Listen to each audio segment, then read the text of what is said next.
But I say unto you, love your enemies. Bless them that curse you. Do good to them that hate you.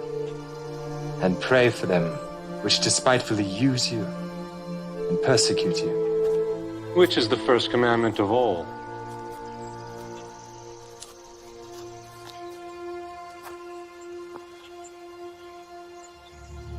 Hear, O Israel, the Lord our God is one Lord. Thou shalt love the Lord thy God with all thy heart, and with all thy soul, and with all thy might, and with all thy strength. This is the first and great commandment, and the second is like unto it. Thou shalt love thy neighbor as thyself. On these two commandments hang all the law and the prophets. Master, thou hast said the truth. There is one God, and none other but He. And to love Him with all the heart, and with all the understanding, and with all the soul, and with all the strength, and to love his neighbor as himself, is more than all the whole burnt offerings and sacrifices. Thou art not far from the kingdom of God.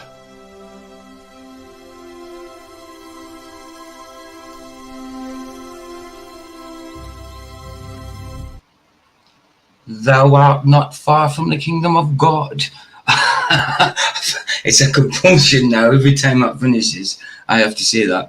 It's like a compulsion. Hey guys, good to see you. Good to see you. Another Tuesday. And the second part, we have Michael Khan, my trusty sidekick, with us. Oh, Michael. Mara. we got Flat Knucklehead, GF, with us. Yo, yo, yo. And we got the cookie cruncher monster, Mr. Ryan. Possibly help. Hello. Oh, there he is. There he is. And hello to Pizzas in the chat. Hi. Oh, and Vicky, of course, Vicky behind me. I keep forgetting about Vicky now because she hides behind the telly. She won't. I don't know why she won't show her face. She's an umpleton. She's an umpleton. Even though Michael's seen her, even though Jeff's seen her, she's an umpleton, isn't you, babe? Well, I ain't seen her. Oh, no, but I thought you'd seen her before. Okay. No, we have seen pictures anyway. But, are you on about Vicky? yeah. Yeah. I've seen Vicky. Yeah, that's what I said. I've just not seen her tonight. Like she's hiding behind your chair. She's hiding behind the chair on the TV. No, Michael's never seen me. Yeah, he's seen you. He's seen I you. know he has even better seen me on the camera, you weirdo. Who are you calling a weirdo, you weirdo? You weirdo. Wow, we haven't even started an argument. See what she's like, man. Weirdo. Such a weirdo. That's some women for you. Oh, it's Oi. them female women, they're terrible, aren't they? Oh my goodness. Better be careful, dude. Better be careful. Oh, I know that. I know that. So, You'll be in the doghouse till you get swatted. hiya, Roger, that thought I was obviously on this morning. No, Roger, if you turn up, then you know on a Tuesday that I take over kind of for flats. It's not taking over. It's my own obviously stream now, but it started over just kind of filling in for flats. So on a Tuesday, it's always the same time. Excuse me, this flats goes on. So yeah, hiya Roger, Michael, Ryan, Carol Appel, Jeff Conkle, and I think that's Jeff Gasshead. And Igor, how you doing? Good to see you. Good to see you. Oh, Igor. he's a Gloober. He's a Gloober. Yeah, he is a Gloober. Yeah. Hiya, He keeps wanting me to take pictures of Orion in the summertime, and it's been cloudy, so it's like, okay, sorry, I can't take your picture that you want there, loser. So why don't you go and look outside for yourself more? In fact, if it's clear tonight, I'll go out and take a photo tonight. Yes. I know I can see it. I've seen it. There you go. Around. See it all year round. What's that? I don't know, Bone Jones. I don't know. It's just somebody's. Hiya, Bone Jones. How are you? Return of the Immortal. Yeah, I think he's on about because of the Nephilim, the return of the Nephilim. I think he's on about the return of the mortals. I think that's what he's saying. I don't know who Bone Jones is. It's a new name to me, but hiya, Bone Jones. How you doing? Hiya, Igor. Hope you're all right. But I know you're global, but don't be an anti-flat after. You know what I mean? There's a big difference. Because, you know, like, we don't really have trollish kind of behaviour here. So if there is any trollish behaviour, then it'll be taken care of by Duck Management. By me. By Vicky. Yeah, no, I'm sure you guys are all right. We'll see. We'll see. Yes. But Bowen Jones, good to see you. Hugo, good to see you. And Jeremy Berg's just come in. Good to see you as well. I'm Sergio. Sergio. Oh yeah, better than gold. How you doing? How you doing? How you doing? Good to see you, man. Good to see you. Yeah, I'm not used to seeing you using that that channel, that name, Sergio. So it just kind of went by me for a sec. Yeah, it was a nice picture you sent me the other week of the lion and the lamb. That was pretty cool. I like that. I like that. Yes, we're just going to take play. We'll just go start again. It's a Chuck Missler video that Michael gave to me whilst I was whilst he was working, I think, or before he went off to work. Gave me and I had a look at it. And I thought, oh, do a show on that, do a stream on that. So we're in the second half of the first video. It's a two-part. First video is about 50 odd minutes long, so we're halfway through that. Second video is about an hour and 10 minutes. So that'll probably do another 2 streams. So I think we're okay for the Tuesdays, for Tuesday so far. So at the minute, we are halfway through this one with Chuck Missler. Are we on the second one or third? No, we're still in the first one, Michael. We're just halfway through it. Halfway through the first one, dude. I never watched them before I put them on. I watched 5 minutes, and then I thought, no, you know what I'm like? I prefer to watch them as I'm doing them. So I watched 5 minutes and thought, yeah, we'll have a look at that. And it's had a good response so far because it's like had over 200 views, which is not bad. So considering, so I take it people liked it. So we'll carry on with it. You know what I mean? It was a good choice, Mike. How can you not like Chuck Missler? Like, Exactly. cool dude, like, you know. He is. I like him. Well, he were a cool dude, right? Obviously, God rest his soul. You know what I mean? He's gone. He's passed on, but he's absent with the body, present with the Lord. So he's happy. You know. Unfortunately, Michael, some people just don't like people just because they just don't like them. No, That's true. That's true. No, it's true. It happens. Yeah, so we'll just carry on. And that's okay as long as they're not aggressive. I mean, No, absolutely. We got about halfway through. It was just a little over halfway through, but when I was checking it, it kind of got to this spherical triangle thing, and I remember this. So we'll start it from here. So same applies. Well, Michael, you know, you can just stop the video if you want. Anybody else, just shout stop. Where you can have a triangle with 90 degrees in each corner. And so, see, when we, this little rule that we all learned, that a triangle, you know, by implication, a plane triangle, a flat plane, adds up to 180 degrees, that's only true for a universe of 2 dimensions. So when you find that rule violated, it's a hint that you've encountered an additional dimension. And Dr. Einstein made history with that insight, because he was grappling, of course, with the nature of space, and he realized that length, mass, velocity, and time are relative to the velocity of the observer.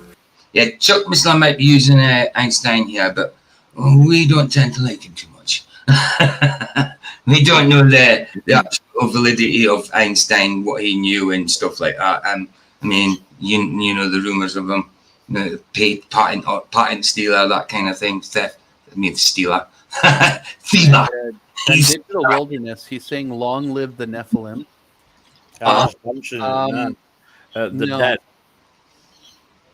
The dead. Down with Nephilim. Yeah. Okay. You're doing with the Nephilim. All right. Okay. Make up your mind. What are you saying there, Digital? Down with the Nephilim. Down with the Nephilim. Yeah. Let me just address Igor, because like we're not talking about flat Earth, right? So I don't want to keep seeing you banging on in chat, right? I can see Orion tonight. I could see it last night. I could see it night before. I can see it all through the year, mate. I don't need to go out and take photos. You need to go out and look at sky, mate. That's what you need to do. There's no to prove. Absolutely. No argument with it. After all, it's just there. And yes, Igor, I am a flat earther with 100% flat earther, proud of it. But in general, yes, I do some flat earth videos, but my live streams in general ain't about flat earth. They're usually scriptural or just something random. Now and again, we mention flat earth, but the topic is never, in general, flat earth. So you talk about flat earth if you want, but nobody's got to be entertaining, yeah? You know what I mean? Just remove you. Just carry on, dude. Be like that if you want. In 1915, he generalized that, basically discovered that there's no distinction between time and space. And perhaps the most important thing from the general theory of relativity, we won't get in the math, of course, but is to realize that time itself is a physical property. You and I do not live in 3 dimensions. We live in at least 4. In fact, we now discover much more than that. But this idea that Einstein recognized as he grappled with the properties of space, that there's an additional dimension required, and he went to 4 dimensions to resolve the time issue. And his theory of relativity has been confirmed over 12 different methods to over 14 decimals. So it's no longer really a theory. It's well-accepted basis in certain fields of science. So when we need to go beyond Euclid, which of course deals just with 3 dimensions. And in June 10th of 1854, the most important lecture in mathematics was given by George Riemann. He invented a thing called metric tensors. And that tool that he developed proves to be one of the most profound tools. Do you know what a metric tensor is, Jeff? Sorry, I missed that. I'm saying, do you know what a metric tensor is? Nope. No, okay, no, he just mentioned metric tensor. I'm not sure what it is, so I'll listen on, see what he says. Do you know, Ryan? What about Michael? Yeah, well, I was going to ask Michael afterwards. I'm not close. No, well, listen. In advanced physics. And it took over 50 years, in fact, over 60 years, for Dr. Einstein to use that tool to develop his 4-dimensional space-time. I don't recognize it, but And it's too bad I'm that Einstein went. Go on, Ryan. I don't recognize the name Right. or whatever that is, but it's probably some kind of stupid thing that we don't live in 5 dimensions. This is horse crap. Don't listen to people that talk like this, man. I'm telling you. Mathematical It's not field, true. differential. It's not true. You live in a field. You live in a magnetic field and an electrical field. The combination between that and density and buoyancy, you get all these effects. That's all you're in. That's it. That's all. Okay. It's that simple. Right. What did you say the definition was, babe? It's a mathematical field of differential geometry. Mathematical field of differential geometry. Right. Okay. Went to his death frustrated by not being able to solve certain problems, which if he had applied the technique going to 5 or more dimensions, they would have yielded. It took his successors to do that. Because in 1953, Kaluza and Klein both developed more than 4-dimensional models which integrated light and supergravity in a. Hey, Flatso, good to see you, bro. Good to see you. You should be having time off, dude. What you doing? Yeah, nice one. We'll try. We'll try. Bless you, man. Model. In 1963, 10 years later, Yang and Mills both developed what they call Yang-Mills fields, which reconcile electromagnetic and nuclear forces. That physicists are pursuing some way to integrate all that we know about the physical universe into a common model.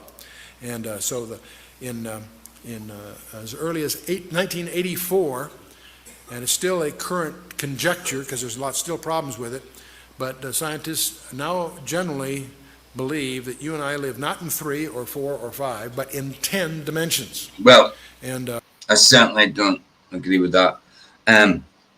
Not with our physics, anyway, that's for sure. But I have heard people say that for Jesus to be able to do what he does, like miracles, be able to, after his resurrection, be able to go through the door like a ghost, they did say, I've heard people saying there's most probably 11 dimensions or something like that. They say for Jesus to be able to do what he did, I can't remember who said it, but he would have had to have been working with 11 dimensions. Don't know whether. I just wanted to say the metric tensor is just a piece of junk that they use it to basically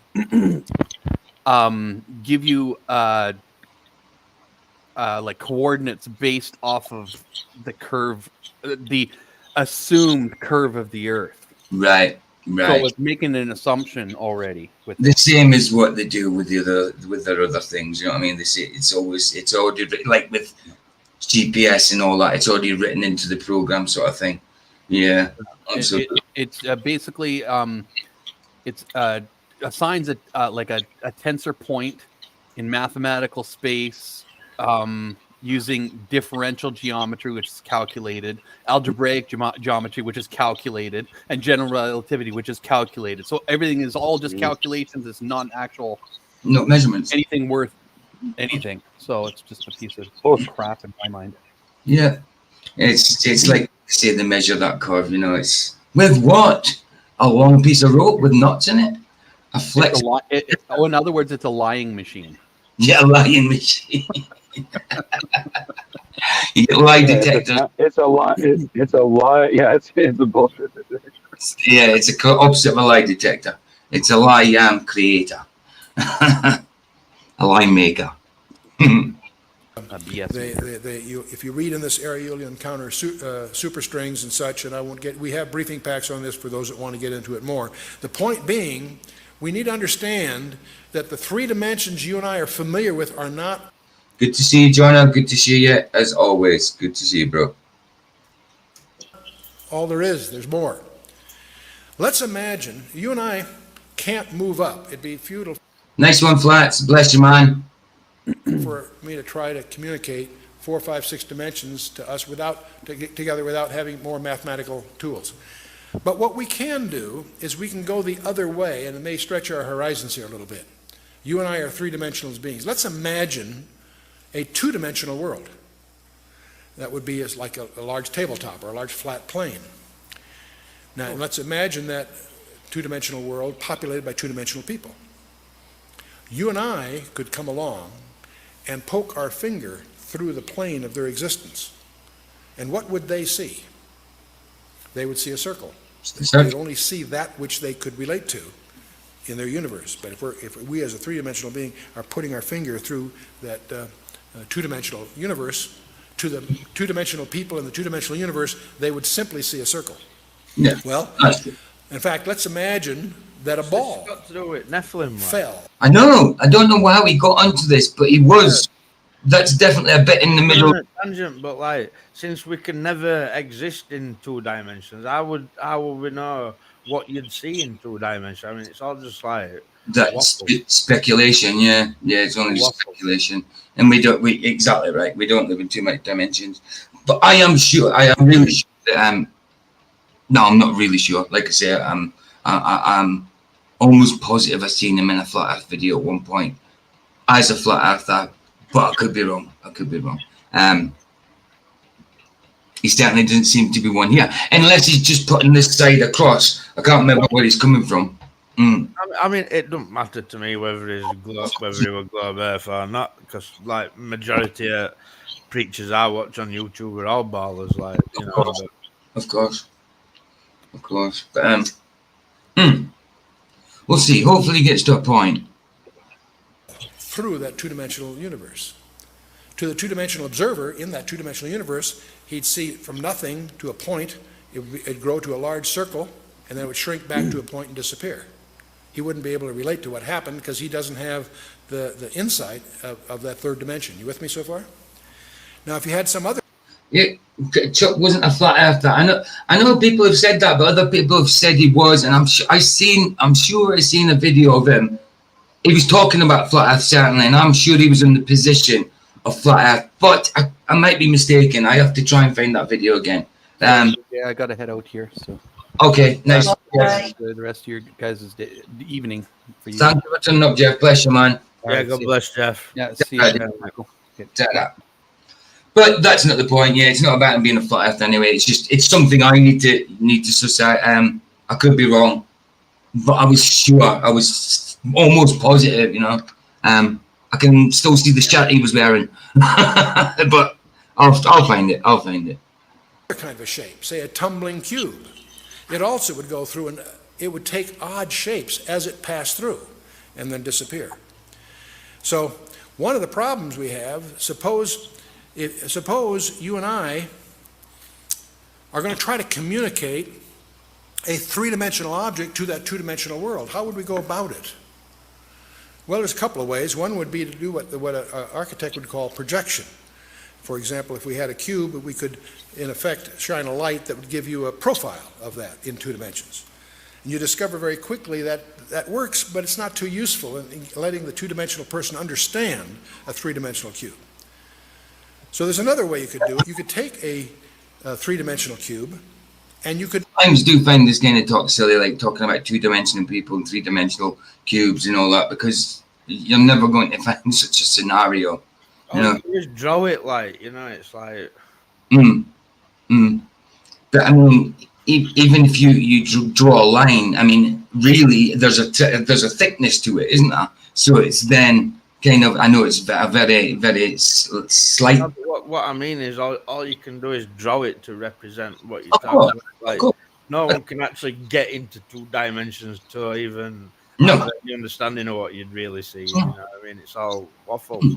Even if you got squished down flat as a pancake, flatter, you're still 3 dimensions, you know? You're just very, very thin in the 3rd dimension. You know, just squished up a little bit. I'm in about 40 dimensions. Me too, bro. I need to get down to the dimension gym, and there's a few dimensions. Dimensionally challenged, yeah, exactly. I'm not fat, I'm dimensionally challenged. I'm not fat, I have airbags because I'm precious. I'm dimensionally huge. Dimensionally huge. And what was yours, babe? You've got airbags because what? I'm precious. Because you're precious, right? Okay, the airbags is to save you. Yep. Got you. I think we might get on to the second video at the rate of this because he's waffling on. Right, let's hopefully get to the point. Unravel it. You could take it and just unfold it and lay it out, and that would be a way to communicate to this 2-dimensional person what this 3-dimensional cube is like. But you'd quickly just... Not going to be on about when they open the cross. Open a cube, it's a cross. There's not kind of metaphorical thing there, is that? We'll see. We'll see. I talked about that the other day, remember? You did. Absolutely. Discover as you try to do that, his understanding is likely to be incomplete. You say, Chuck, what's all this got to do with anything? Well, let's talk about a 4-dimensional cube. That's called in mathematics a Hinton cube, and there are such things. The only place I know of it, it's called a tesseract. That's an unraveled Hinton cube. This is a 4-dimensional cube. Tesseract is just a theoretical 4th-dimensional shape, isn't it? Yeah, it lives on Asgard, doesn't it? Yes, it lives. Yeah. Yes, absolutely lives in Asgard. Narnia. Yeah, man. I mean, it's funny how it comes up in loads of films, though, isn't it? It is. I do believe that there's, I mean, yes, movies are a load of crap, but you do get some truth in movies. Definitely. Definitely. I am Mr. Super Sidewinder. Good to see you, bro. Good to see you. Yeah. So, I'd really like to find that video. Unraveled into 3 dimensions. You say, gee, what good is that? There's only one place I know of where this has actually been used constructively. And amazingly enough, it was by Salvador Dali. I never realized what a sophisticated mathematician he was. But now, I do like Salvador Dali's paintings. I mean, yes, they're weird. That he's surrealist. He's a surrealist painter. He does do some. He was really like obsessed with his wife's boobs, and he did some dubious paintings of Jesus flying on a cross overhead. But his surrealism, I just love his. It's showing on the screen, so he actually painted Jesus. Yes. On a tesseract. Yeah, he did.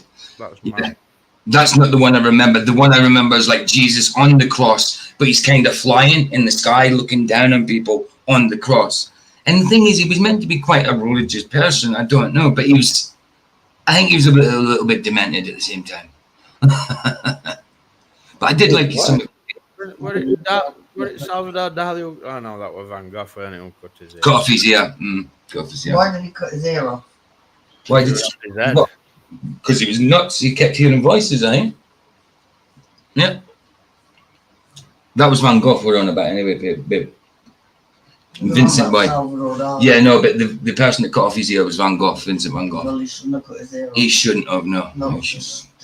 Well, it was silly. He I don't know if he regretted or not. I'm sure he did. In his Corpus Christi painting, he actually has Christ. Yeah, Jeff, it's four-dimensional cube as a cross, implying his mastery over time as well as space. Ritual. And I imagine there's probably not one observer in 100 that really understands the sophistication that Salvador Dali was demonstrating by this piece of abstract Next, he'll art. be saying that what's But his that's a hidden name? cube or That tesseract. actor, that guy that's been going around all the colleges talking about mathematics and certain numbers don't exist and all this stuff. Oh, You know, the Terrence Howard or whatever his name is. yeah. You know, this guy's going to be saying that he's right. It's funny you say that because I just watched some of it beforehand. I didn't watch it properly, but he was showing some mathematical things and something to do with the actual movie as well. The Iron Man movie was in to do with the arc reactor, but he was talking about some symbology and numbers and all that as well. But I wasn't watching it properly, but yeah, he's on there. He is actually talking about things like that, isn't he? Yeah. That's the. But anyway, let's get back to hyperspaces then. The main point I want to get across, you and I live in 3 spatial dimensions, and that time is a physical property.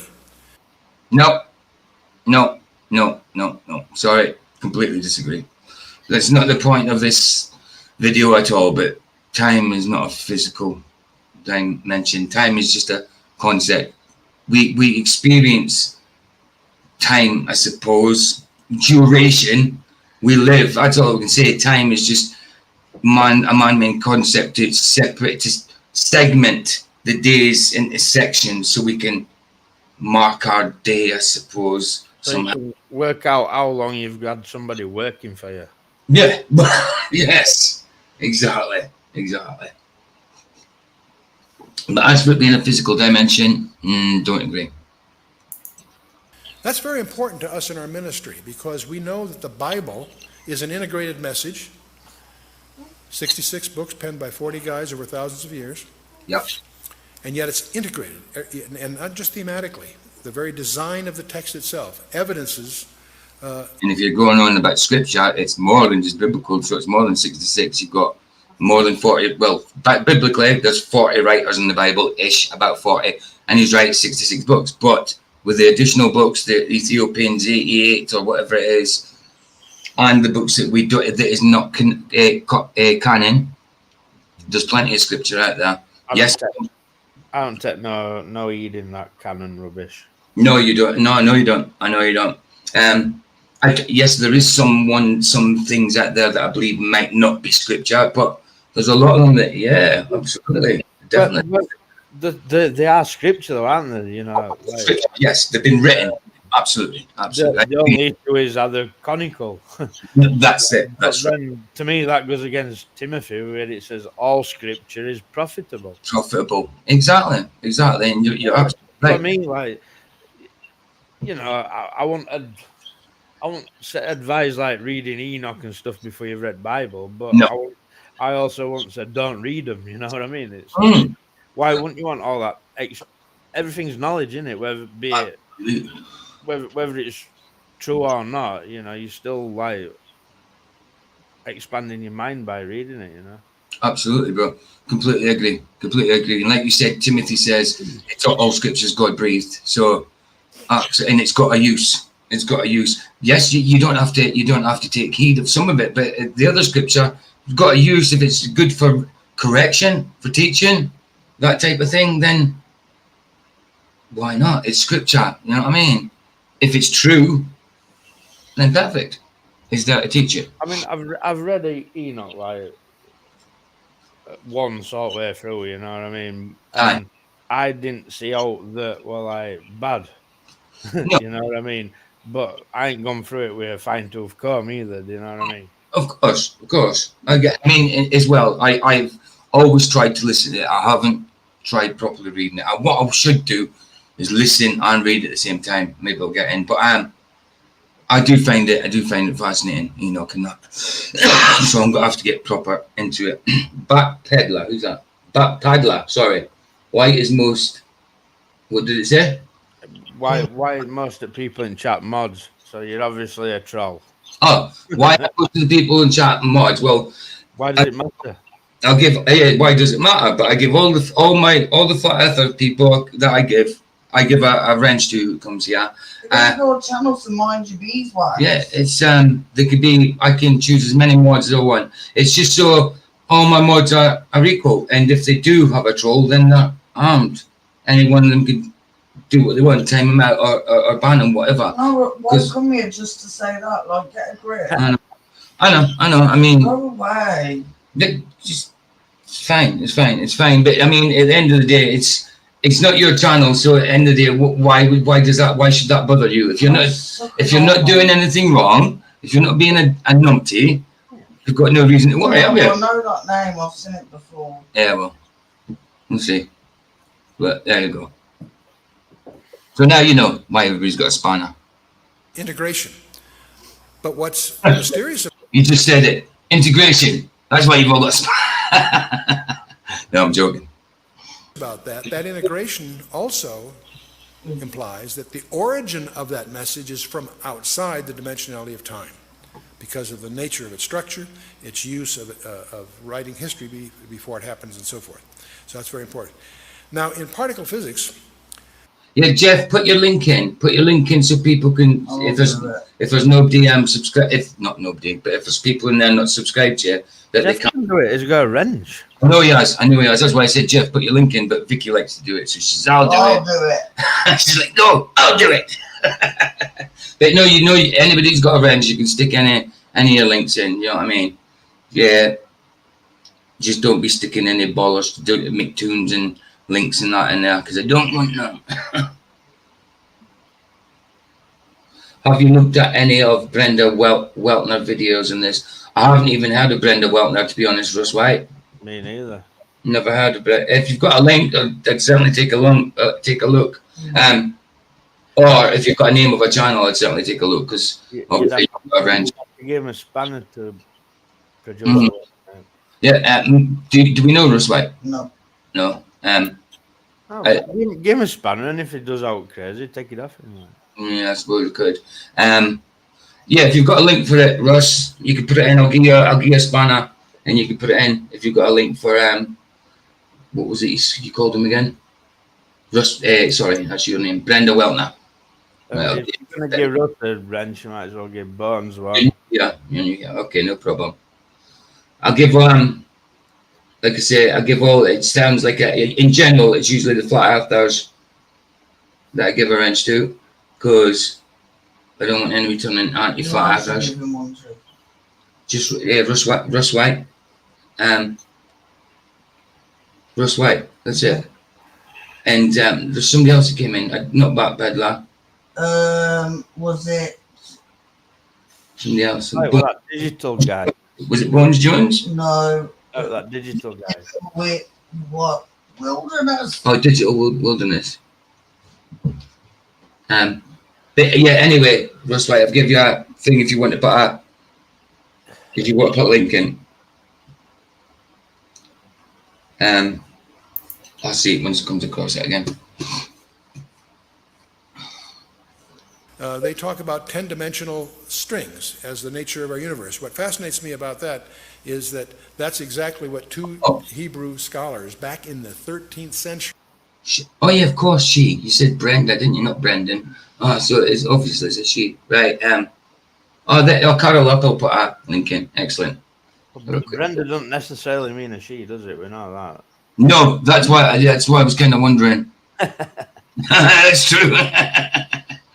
Okay, that's cool. Okay, evils. Okay, I could take a look. I'm going to subscribe to that and have a look at that later. Ryan, yeah, past already happened and the future hasn't happened yet to us, but not to God. She exists outside of time. He's seen, and that's why Bible has an ending. That's right.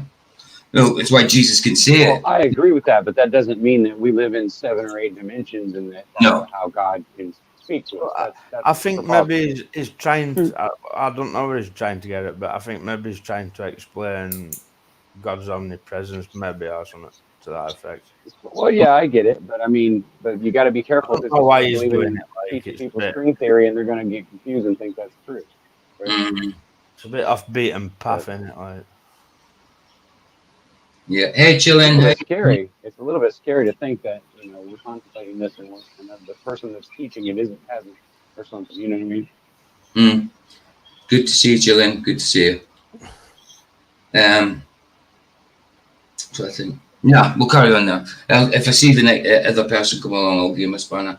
But just out of interest, Russ White, are you a normal? Are you a normie? You don't care about the shape of the Earth? Are you a glober or are you a flat earther? Just out of interest, Russ White.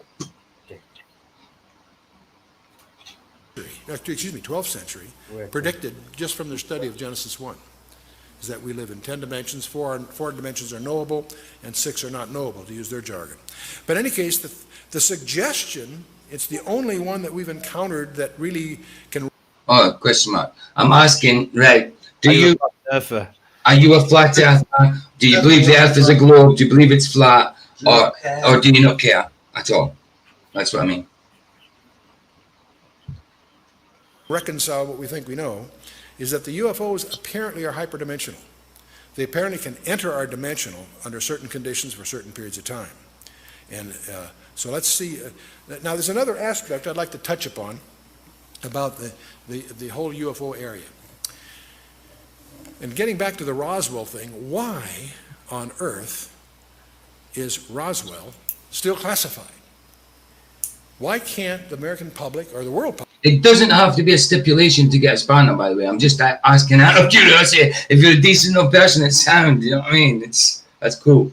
Hey, Gematria, good to see you. Grab pitchforks. Oh, nice. Public be informed about what's really going on. It's all tightly classified.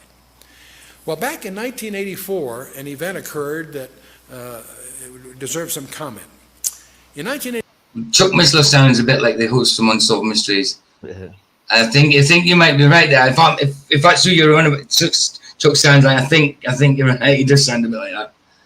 Now it's aliens. What's aliens? I do think Chuck's smart enough to know that the demons are not aliens. Absolutely, Chuck's definitely smart enough to know that, without a doubt.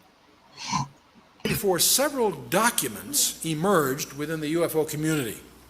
One was a briefing addressed to President-elect Dwight D. Eisenhower by Rear Admiral Ross. He said, I don't believe the world is flat, but why would it matter? It's more important.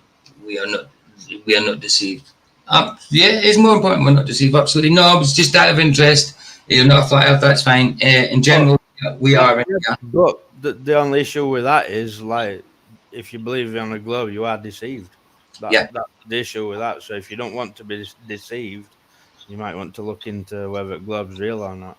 Yeah, we believe that Genesis describes a flat earth in creation. We believe that the Bible supports it, and we believe through demonstrable, it's through demonstration and observation that it's the aspect of Earth is flat. Obviously, it's a plane. You know what I mean? The aspect is flat. Obviously, it's topographical. Yeah, the truth for creation is it don't describe what we're told in heliocentrism. Yeah, absolutely. You know, absolutely. The main issue, Earth comes before Sun, whereas in heliocentrism, Sun becomes before Earth. Yeah, absolutely. And so we know we're exactly, Jeff, we know it's flat. We know it's flat. But yeah, no, you don't have to be a flat earther to come here. That was just out of interest, so I know where I stand. That's all. Just you know what I mean? be a bull trap. Yeah, just don't be an anti-flat earther. Somebody, it's like, just calls flat earthers morons just because they're flat earthers. Basically, that's all I wanted to know. It's all good. Don't worry. Helen Cutter, and it was dated 18 November 1952. And there was also a special classified executive order signed by Harry S. Truman to the Secretary of Defense. In those days was James Forrestal. It was dated 24 September 1947. Sorry, bro. That program what used to be on that Dark Skies. Oh yeah. Remember And they used to, that group of people who work for like Majestic or something. That's right. That was like sort of thing. Do you know, I've been watching this channel called Stuart Mallard, I think it is, and he's got some, what he's done, he must be about our age, round about our age. What he's done is, when he was a kid, he's recorded on VHS all these kids programs and that from when he was like Wackaday, like Timmy Mallet and all these kind of things from being a child to being a teenager to be like a young adult. He's recorded these things from the 80s and 90s and made them into videos on his channel, and it's cool, man. I go there every now and again and put on something and watch like the Krypton Factor or something that he's put on, and he narrates through it, and it's really nostalgic, man. It's pretty good going back looking at some old stuff, but it's a good idea, you know. Like, obviously you wouldn't have done it in hindsight thinking, oh, in the future I'll be able to go and live stream on YouTube and put these on there. But he's obviously recorded them through his childhood, kept hold of them for sentimental reasons or whatever, then managed to make a channel out of it, which is good. Oh, man, I didn't miss Wackaday at all. I didn't miss a single day. It's good to know you're ready and you're wide awake. So on your march and get set, go. Wackaday. Get a whack in the head like this and a whack in the head like this. Bonk and boob. Look at each other and go blah. Look at each other and go blah. Look at each other and go blah. Timmy Mallet was mental. The straightest, campest man in the 90s. Right. But he was straight. He's so camp. But yeah, I loved it. I loved it. I loved that stuff. That's the thing. When I was a kid, like the kids' TV programs are ace. Nowadays, wow, they'd scare the stuff like Teletubbies that my daughter loved and In the Night Garden that my son loved. They would have scared the crap out of me as a kid. That was some weird stuff. That. Oh, I'm telling you, this. I mean, a kid, a baby, is the sun and stuff like that. It really is weird. It really is weird. Something like that. Spit the dog. I heard about that crystalline stuff that they put in glass, and then they made like supposedly this. I don't know if it's true, but they supposedly put this certain kind of element that they found somewhere or wherever, and they put it in this glass. You know, like they do with glasses to make them polarized or whatever. And they found out that it made people able to see things that weren't there. And you can't see with your normal eyes, and it scared the crap out of a bunch of people, and they had to stop using them because people were like thought they were hallucinating and they freaking out and stuff. Wow, man, that's crazy. I don't know if that story is true, but I've heard a lot about it, and I have to think to myself, if people are still putting it out there, it's probably got some truth to it. Although it's probably just to deceive you into believing some other stuff that's not. You know what I mean? But I don't know. I always wonder about stuff that sticks around, and I keep seeing stuff about it. It's like, okay, I would think it'd be one thing if there was only one story on it, but when you start finding other stories that are different, you know, like they're put together differently, they're not just a copy of the other one. It's to make you wonder, right? Absolutely. Hey, Derek, good to see you. Good to see you, Derek. Now, saying it's like that we were doing, Ryan, with Boogeyman, you know, getting one of them crystal domes and putting a mirror underneath it and looking through the dome into the mirror and then looking at sky. Yeah, that might scare you a little bit. Like, it's like I forget what it's called, like, but you know that it's some kind of telescope method, but I forget what you call it. You know that telescope they've got, that Lucifer. Yeah, I've got one. Yeah, that one just like it. I've got a dome and I've got a mirror. Yeah, it works similar to that. Like, I've seen some crazy stuff in mine. Like, in fact, I stopped using mine. It's all wrapped up in black. What I did was I shot a laser through it, and it comes out in like 7 different I did 7 dots. It's weird. I was tripping on that. I was like, what? I shot the laser and it nearly took me eye out. Yeah, doing good, Derek. I hope you are too. Yeah, you got to stay back and you got to wear your glasses to protect your eyes. Jeff said, Teletubbies is the devil. Absolutely, bro. Definitely. I mean, look at one of them. You've got one of them carrying a handbag about. Like, they teach kids to not talk properly. Yes. You know what I mean? Like in the night garden, like Maka Paka going about with a bar of soap. Yeah, it's good to Maka Paka, Waka Paka, Maka Waka. What the heck is that? Try and teach him to talk, not like chant. Yeah, no, brother. Mantras. Crazy. Right, I'm going to stick this on playing Nips in the toilet, guys. And his letter apparently authorized him to establish a board of suitably qualified persons to be answerable directly and only to the president. And the code name for this august group of appointees was Majestic. Yeah, Ryan, have you ever heard of that guy, supposedly an alien who worked with government, Valiant Thor, I think they called him? You ever heard of that? What's the name again? Valiant Thor. Yeah, I've heard about it. Yeah. Yeah. The one that's There were two guys and a woman, and they were from, I don't know, Venus or somewhere, like, and apparently, like, they had an office in Pentagon and what. And I truly think that they were fallen angels, like. Well, yeah, I would say that would be an only logical explanation. Either that or it's just a story. Bye-bye, Charlie. The two, right?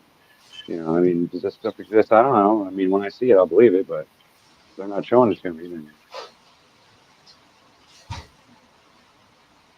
You say you wanted something? 12 was the code name. And these documents, all kinds of documents show up, CIA documents and other things, including this memo that signed by Harry Truman establishing this august group. Now, who were this group called Majestic 12? Well, one, of course, was Secretary of Defense James Forrestal, Rear Admiral Roscoe Hillenkotter, who was prominent in those days, Dr. Vannevar Bush, who was probably the most famous. Hey, Charlie Walsh, I know you're gone now, but I mean, if we're bonkers, goodness knows what you are, dude. At least we're not a sad little troll like you. You used to be the best of the trolls, Charlie. What happened to you, man? We banged again and again and again and again and again. All right, but yeah, if we're going off or not, I tell you, if the truth and professing the truth is going off our nuts and we're going mad, then fine, I'm mad, absolutely crazy, bonk, off my nut, completely crumped off my dome, like got told up, drooling, that kind of mad. That's how mad I am, absolutely. Naughty. Famous scientist of the period, General Nathan Twining, head of the Air Force. Children says, who was Charlie Welsh? Who are you? I thought you would have known him, Children, to be honest. He used to come on Flatches a lot, and him and Moxie they were the two ballers that were the okay ballers in the chat, but they just start, once they teamed up, they were all okay with you, but once they teamed up, they're all and giggle with each other. You know, then they become trollish. But I used to like Moxie and Charlie, but no. Yeah, there's no need for the way they are nowadays. You know, I ain't seen Moxie in a while, but Charlie's just being a troll nowadays. I banned him. Oh, did you? Yeah. Oh, that makes sense. Right. Anybody who thinks Sean Hawkins is smart, like, is well, that's true. And he certainly does support Sean Hawkins, isn't he? Yeah, well, they're all retards. I mean, yes, we can have a look. We think Sean Hawkins is funny sometimes. No, they're nothing to the prick. No, I know you do. I'm talking about me and Michael. I know you do. I think he is as well, babe. I know he is. He's not a nice guy. But that time that Michael told me about when he said something about your video and it was all over, it was bouncing all over the place, and he said, I tell you what, and you need a gimbal. I mean, that was funny. Yeah, all you've proved is you need a gimbal. Yeah, I mean, that was a good comeback. But yeah, yes, he is a nasty piece of crap in general, but he can be funny. Yeah, no. I know you don't like him, babe. I don't like him. We don't like him. I know what he called you, and he's a nasty guy. But yeah, just pray for him. Just pray. Russ White, I'm from UK and I live in South Yorkshire. Absolutely. I was about to give him a name. My name's there. Yeah, my name's PJ Cruikshank. Yeah, I'm an alcoholic, and my last drink was 3 minutes ago. I'm only joking. No, I'm PJ. Do you know what I mean? I'm from a place called Fraserburgh up in Scotland, northeast Scotland. It's a fishing town, Aberdeenshire, and but I live in Coventry, England, at the minute. There you go. My partner Vicky, she's from Leamington, but lives in the from Leamington, but lives in the Midlands. What? I don't live in the Midlands. Yeah, you do live in the Midlands. Doxing your life, man. Oh, wow. She thought I was going to give out her address. everything. What is she like? Bones Jones, Lake Michigan, Babe Ruth, New York. Babe Ruth, New York. Is that, who did he play for? Babe Ruth? Yankees, maybe. Yankees. It was Yankees, wasn't it? I'm just assuming because he's called Babe Ruth Yankees, I and believe. he's from New Mets. York. I wouldn't know. Chilling was dragged up in Scotland. That's one of our favourite scenes in Scotland. I'm phrased, but I was dragged up in Glasgow. That's the one. Right, let's carry on. General Robert Montague, and a number of civilians that you may not have heard of, Dr. Detlef Bronk, Dr. Jerome Hunsaker, Mr. Sidney Sowers, Mr. Gordon Gray, Sidney Sowers. and Wait, Dr. what did he Lloyd say? Berkner, and one guy we will talk about a little bit is Dr. Sidney Sowers. That's a nice name. And Gordon Gray. Dr. Donald Menzel, Lloyd V. I like that name, me. Hoyt. That's a right name. Hoyt. It is. Hoyt. Sounds like you're throwing something. Hoyt! Okay, but Hoyt! All right, early back here, though. Donald Menzel. All right. And these were, when Forstall died, by the way, in 49, General Walker Smith replaced him. But these 12 people apparently were known in the classified community, it would seem, as Majestic 12. Well, these are interesting people. Just noticed I've got 27 viewers. Nice one, guys. Thanks for turning up. Bless you, man. It's a good turnout. That's a right turnout, man. Yeah, it's not bad. Last week we got up to 23, but that's kind of 26. 26, but we still busted it this week with 27. Okay, good turnout. Bless you guys. People, you see, first of these 12 people, there was Secretary of Defense, of course. 3 of these people were the first 3 directors of the CIA, the Central Intelligence Agency. Actually, the Director of Central Intelligence, that was the successor to the Office of Strategic Services, the OSS, which later became the CIA. I'm in two minds about Bigfoot. I dare say he, well, I do believe he could exist, absolutely. I don't know. I don't know. I 100% believe it's real. I know you do.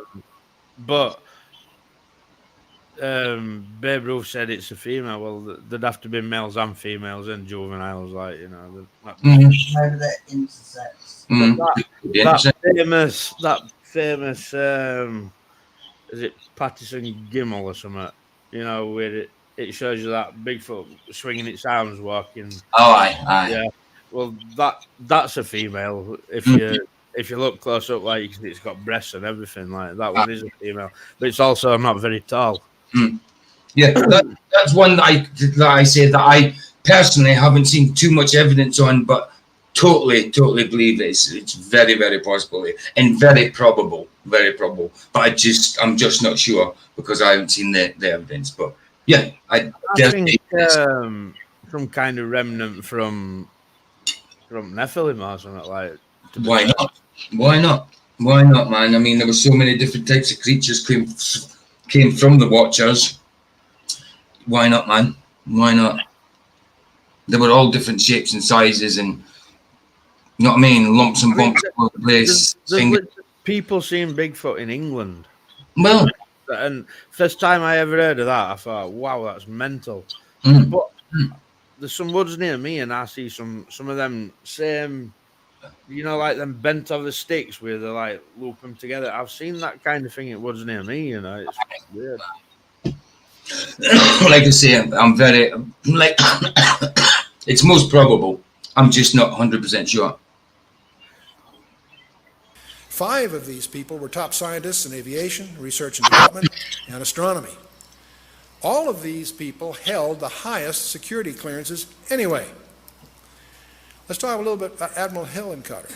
He was not, turns out, he was not. That's what Michael just said, that if Bigfoot's about, then probably a Nephilim. I quite believe it. Quite believe that. Absolutely. If I've seen evidence for Bigfoot, that's what I would probably think to myself. Nephilim. Any remember Richie from Boston? Yes. So he's got a channel called Overland, Jailbreak Overlander, where he like. But it's got all that sticks and that all tied together and stuff. Yeah. It's going in the woods. Yeah. He's got a video where he links it to, is it Esau? Ah, okay. Okay. Well, Esau was kind of hairy and red. So, yeah. Possible. Not simply a Navy man. And by the way, I want to mention something. A lot of people have heard about Majestic 12. And a lot of people also understand that it's been all debunked. But we're indebted to a very, very patient, thorough, diligent researcher by the name of Stanton Friedman, who published a book on this. And what he did, he developed dossiers, spent 20 years developing dossiers on each of the 12 to try to understand as much as he could about their personal lives. Rear Admiral Helen was not simply a Navy man. He was the first director of the CIA, which was also established, interestingly enough, in September of 1947, just months after the Roswell incident. He retired from the U.S. Navy in 1957 and soon was appointed on the board of governors of NICAP, which was considered the most influential UFO organization in the 50s and 60s. Dr. Vannevar Bush, this is a name you probably heard. He's a world-renowned research scientist. He was the head of MIT. Are you typing straight into YouTube tonight, Michael? Yeah. I thought I could see because your name's coming up as Michael. It's for people, isn't it? Between the two world wars. And head of the Office of Scientific Research and Development, he led the development of the atomic bomb, the proximity fuse, radar. Yeah, sorry, Derek. That's an actual decent speculation or a genetically engineered creature. I don't know. Have you heard I mean, what's all this business about? In American national parks, there's all kinds of supposed creatures. Do you know what I mean? It's like other things that they're making, and like that chupacabra and that. Like, it's weird. I know. That's it, man. I mean, there's all sorts of funny things going on, and they knew how to do it in scriptural times as well, in biblical times. Absolutely. Yeah, I've seen videos on Bigfoot where it can almost looks like it just shimmers out of reality. And funnily enough, there's a lot of UFO sightings or lights in the sky surround Bigfoot sightings as well. Like, aye. That's true. That's true. I mean, it could be all part of one thing. You know what I mean? Coming from a certain person. I think. There's got to be something to it. There's too many sightings. I mean, in UK, there's like sightings of like dogmen and like werewolf type creatures and that. Panthers quite a lot in UK. I've seen one of them. You've seen them, right? White wallaby, not far from Cork. A white wallaby. Yeah. Have you heard of Castleton in up Derbyshire? I've heard of it. Never been. Well, we used to go up there like camping, like about 20 on us, like, take us tents, have a fire and pack a beer and that, like just find a field and sleep in it. And this one where like you could see, like they're like hills, but there's like rocks come out of them. Like they're not sheer cliffs, but they have grass on them as well. Right. And it was just crawling up that, like, it had a big long black tail, and it was quite far away, but it looked massive. You know what I mean? It was definitely a panther. Oh, nice, man. Without a doubt. I've seen in Scotland. I've seen a black cat, definitely, but I wouldn't. You get wildcats in Scotland anyway, which are probably slightly smaller than panthers, but at distance you might think is a panther. But I've definitely seen a sleek black cat in Scotland, that's for sure. You get quite a lot of wildcats in Scotland. If you look at them, their faces they look like a house cat, but they're way too big. Yeah. And 100 other high-tech systems with military applications. See, that's why he's so well known. He was also well known for establishing a policy of compartmentalization of classified work. It was previously the style in research labs to give people a lot of freedom of movement. And he was the one that saw the need for compartmentalizing, letting scientists have only the information they need to know. Satan has to have pretty humans to lead. Think about it. Oh, absolutely. I mean, I do think that the Antichrist is got to be a charismatic, good-looking dude. You know what I mean? Or whatever. It's something. Of course, they've got to have good-looking people to represent them, to lure people in to their agenda, that's for sure, into the evilness. I mean, Lucifer was the best, was a good-looking dude as well, angel, wasn't he? That's like slightly connected to this with Hitler, like, you know, Aryan race, like blonde hair, blue eyes, and also people see these aliens. I think they call them Nordics or something like that, and they've got like blue eyes and blonde hair and are right tall and right pretty, like, you know. Right. See, I mean, there is correlation. I mean, you can correlate a lot of things, but some of these things can't just be coincidence. You know what I mean? No, definitely not. Did you find that funny, mate? Whatever it is regarding all this, it's all demonic in it. Like, it's got to be. Of course. She thinks I'm a weirdo because I said coinky dink.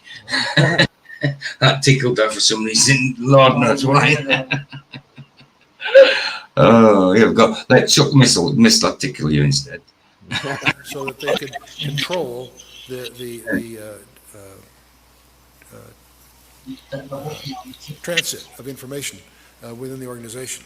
So this whole idea of, we're going to talk about compartmentalization here shortly. Well, this whole MJ-12 there are two kinds of people, those that have never heard of MJ-12, and those that know that it's just, it was just a hoax. You see, somebody noticed that apparently that the typewriter that was used to type the Truman Executive Order of 1947 was deemed a Smith Corona model that had not been manufactured until 1963. So you start to smell a hoax, if that's true. The signature on the the signature on the memorandum had apparently been photocopied from an unrelated letter that Truman wrote to Vannevar Bush back, written in 1st of October of 1947. So you get the... What an ironic name for a minute, Truman. The man that lied. True, man. Lies, man. Impression, this thing was just a hoax. There are other anomalies that were noted and published in various media. So it quickly, within the UFO community, in just a few years, it was recognized by everyone that these documents were just fakes. And so most people either never heard of MJ-12 or they, quote, know, close quote, that it was just a very elaborate hoax. Until Friedman comes along. Stanton Friedman, he was a nuclear physicist. He spent over a decade painstakingly probing 15 libraries and archives, and he now has cast significant doubts about the doubters. He has refuted most of the documentation quibbles that were raised by the skeptics, but more importantly... Good puncher, always a pleasure. Jolly man, always a pleasure. Good to see you guys. Good to see you. He compiled detailed dossiers on each of the 12, and he's made some intriguing discoveries. See, by collecting the details on each one, some very interesting corroborations have emerged. And these are all published in his book, Top Secret Magic, in 1996.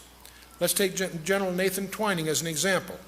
He had been scheduled to fly to Seattle on July 16th of 1947 to review the new B-50 bomber that was being built by Boeing at that time, and also to do some fishing with some old friends. So that was all scheduled for some time. Stop it. Suddenly... It's crazy, that Afghan giant story, isn't it? Like, have you seen it? That's what I put it up there for, because I was going to ask, what is that about? I don't know what it is. Basically, in Iraq, in Afghanistan, like, this team of soldiers disappeared, and they sent in a special forces team. They come across this cave and they found like body parts everywhere and that. And then all of a sudden, this like 15-foot red-haired, red-bearded guy with a big spear popped out, and we're just like smashing them all to bits, like. And wow! We ended up killing it, like. Oh wow, man! Oh, I'm gonna have to look up or not. Definitely. Yeah, look it up, like. Cool. There's literally, supposed ex-special forces guys who were there, like telling the story. You know what I mean? Ah, is there any videos on it on YouTube thing? Yeah. Ah, we'll see if there's any short ones after there this. There are that are animated, but they don't have video. Yeah, it'd be animated. Like, obviously, there's no video footage of it. No, right? of course. Yeah. But crazy story, right? Aye. Cool. Giants and Bigfoots, I think, guard entrances to the underworld. And they could have been eaten or taken down. That's a possibility as well, because yeah, sure. I dare say it's a physical place. I mean, I'm not sure how it all works, but it sounds like it, you know. Definitely sounds like there's some kind of physicality to it. So why not? Why not?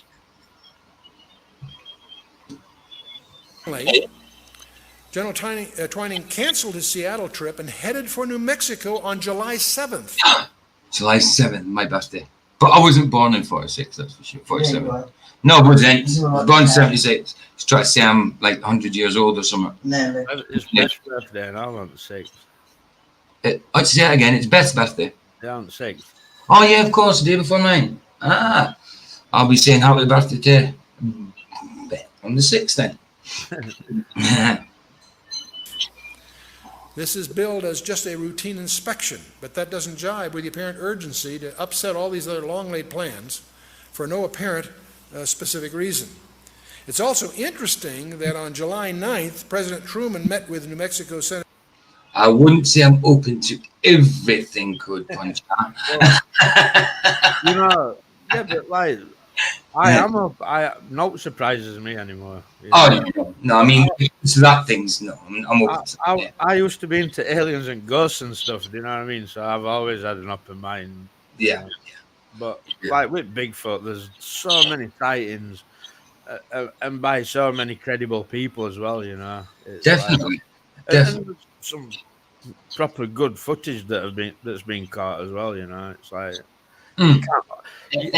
why would there be some guy with a fake foot making footprints in the middle of nowhere, like, you know what I mean? Why? Exactly. Why? Makes sense, does it? Like, and obviously, I mean, that was the original sentence was long time ago. Why would someone carry it on and carry it on? Wouldn't it just like fizzle out eventually? Like, oh, we're getting sick of this bloody thing. We're not getting any comebacks off this. It's just boring. I think there's just too many coincidences for it not to be reality. You know what I mean? Yeah, I don't. Well, I like you say, if aliens and that, if I see aliens, vampire, ghost, werewolf, anything like that, I would say is a demon. The thing with aliens, though, they're clearly demons, aren't they? Yes, you know? absolutely. And like, you might say aliens aren't real, but people are seeing these lights flying about, you know, and people are having experiences that are clearly demonic, where they are getting tampered with by these creatures, you know. So demons are real. So hence, for the people experiencing it, it's real to them because they think it's aliens. So if they've been interfered with whatever by demons, to them it's aliens. So to them it's real. So it's real. Whether it's alien, well, it's not aliens, it's demons, but it's still real. It's still happening. You know, mankind could also be collaborating with them. You know, you know, there might be some craft what government can make. You know what I mean? It's a twisted world we live in. Absolutely, bro. Absolutely twisted. Fallen. Absolutely fallen. One of us would have experienced it before if it was really that. Come on. One of us, somebody that I know that I trust would be able to tell me a story and say, look, this is really true. I've seen this and that and this one. You're talking to us, Ryan. Ryan, can I hear you? You're talking to us, Ryan. You need to speak up, mate. I'll get close to you, mate. It's like you were whispering. Not like you to be that quiet. I know. I believe disembodied Nephilim spirits still exist after reading the Hebrew book of Jubilees, chapter 10. Yeah. Bone Jones, bless your mind. Yeah, I haven't read that yet, but I've heard of it, and nothing wrong with what you said. That's exactly what it tells you in Enoch. Like it tells you God, Adam kill each other, and then the spirits left the bodies, and because they were an abomination, like they couldn't go to heaven, you know, so they were just left to roam earth like as spirits, and that they'll plague humankind, like, you know. I mean, look at the thing like the movie The Entity, where this real thing.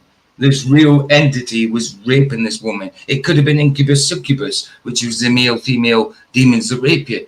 But why didn't it have not just been what we were just talking about, disembodied Watcher? You know what I mean? Disembodied Nephilim. Sorry, not Watcher. this is why I want to do something on this ghost subject, because Definitely. I don't believe that you can contact dead relatives. No. But you can contact things that know things about you, because I literally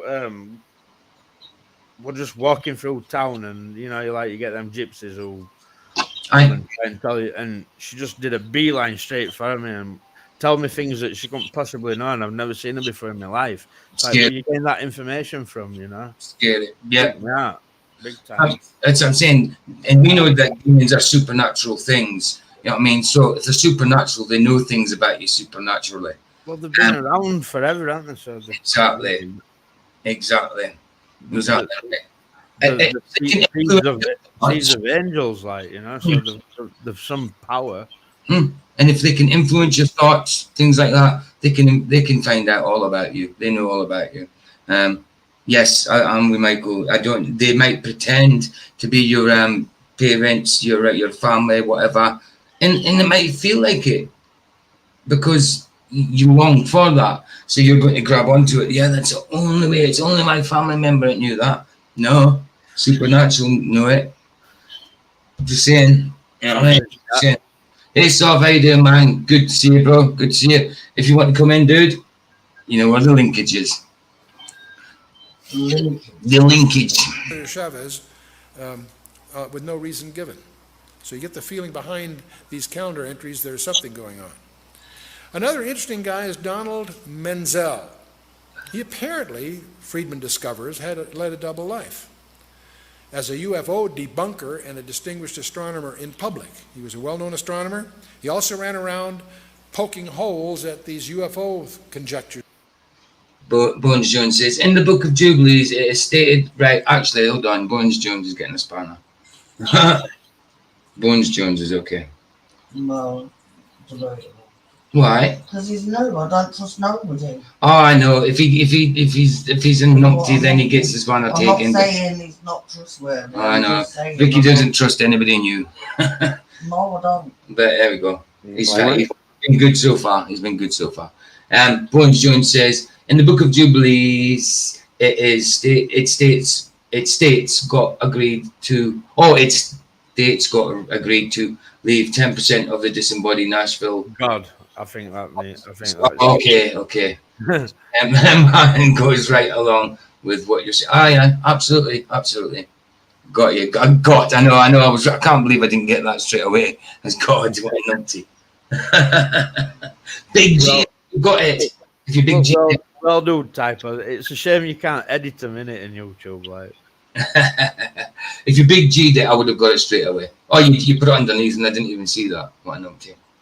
What's in Numpleton? But there you go. Yeah, I've give you. Did I give him it? Yeah, no, I give him it. I did. I give him it. You didn't give the other one. Which one? Babe Ruth. Oh, Babe Ruth. Oh, Babe Ruth. Okay. Sorry, I didn't. You can get one as well. But Being biased now. I'm not being biased. I just didn't notice. Oh, yeah. You're weirdo. I did. You guys seem all right so far. You ain't been numpties or anything. So, hey, Alan, good to see you. Yes, I got the scooter fixed.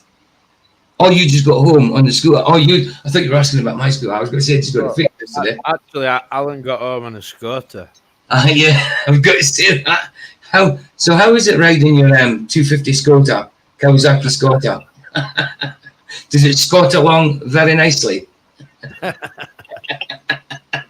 Can you pull a wheelie on that scooter?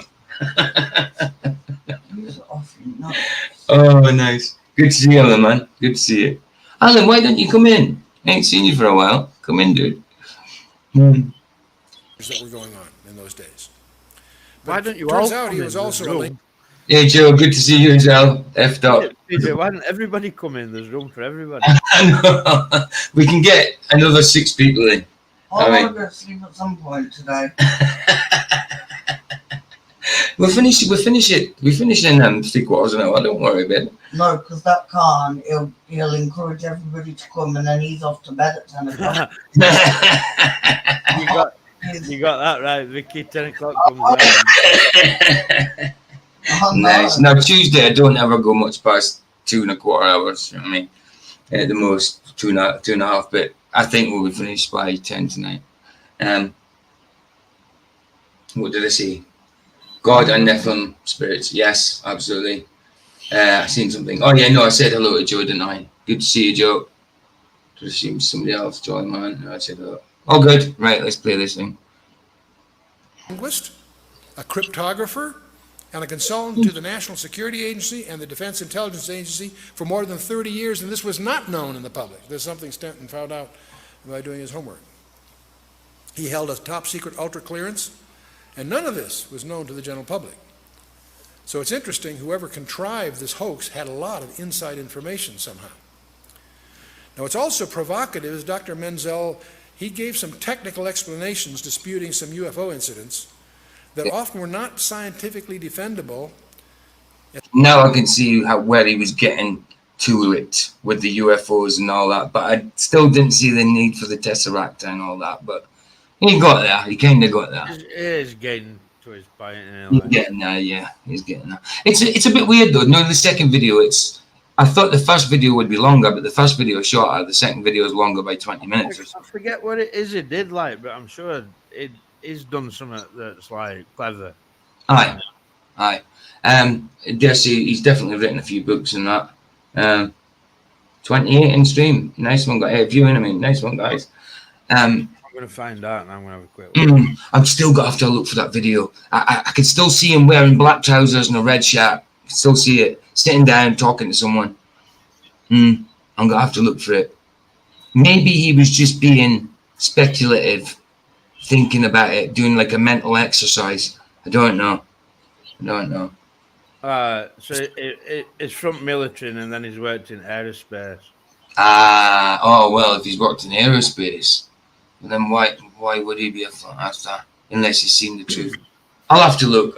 Maybe he was just looking at it from a different point of view. Maybe it was put to him, and I caught a clip that made it look like it was a flat earther. I don't know. I'll look at it. Well, everybody's a flat earther, man. Well, by proxy, of course they are.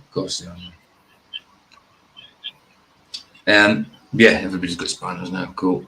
Especially for a guy like him who's a competent technologist. So it's strongly suggestive that he had a private agenda of disinformation as part of his job. So at this point, it may be useful to highlight, again, this is a little tutorial, which I'm going to call the anatomy of secrecy. How do you make something secret within the government or military community? Well, the first thing, you can define the content of what's going on as secret or top secret or whatever level is justified by the content of the material. If there's a contract, the content of the work can be classified secret, top secret, what have you. But let's assume you're really serious about making this especially secure. The other thing you can do is called compartmentalization. You can compartmentalize the project. Now, how do you do that? You make the existence of the contract classified. And these are usually in the intelligence community, and that's why they go by a nickname. They're called black programs from the intelligence side. These are great contracts to get because your competitors don't know they exist, so they're sole source, and they're considered attractive contracts. I have served as chairman of the board of 4 different publicly traded defense contractors. And Professor Harvester, how you doing there, young man? Good. I got a brand new combine harvester, and I'll give you.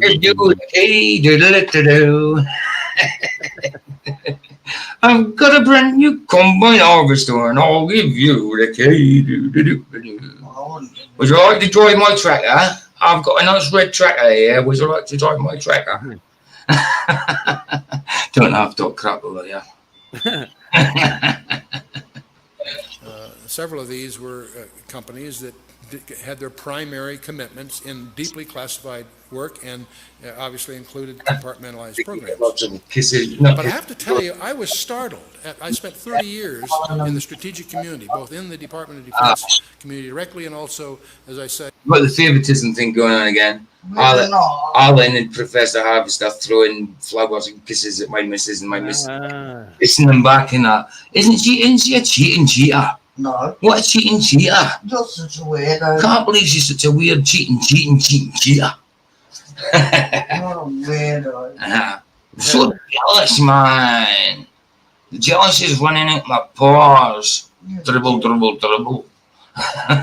You're a dick. I know, it's fun. It's fun. No, I know. Oh, you sounded like a brummie then. Such a knob. no, it's Such a knob, mate. They talk to me like that, mate. You did, you sound like a brummie. Oh, yeah. Sleep with one eye open. Ooh, that's a promise and a threat. On boards and, Babe Ruth said it said Jesus and John knew each other in the womb. I'm not sure that they were born from the same mother, so I doubt that's true. I think they were cousins or something. Yeah, oh yeah, Jesus, John the Baptist and Jesus were cousins. John's Mary and John the Baptist's mother were sisters. So were brother and sister. They were sisters. Yeah, they were cousins. John the Baptist and Jesus were. I'm not sure if they were fast cousins, but they were certainly cousins. They were both like, you know, the created births, weren't they? Like, you know. Yeah. Aye, absolutely. Yeah, definitely cousins.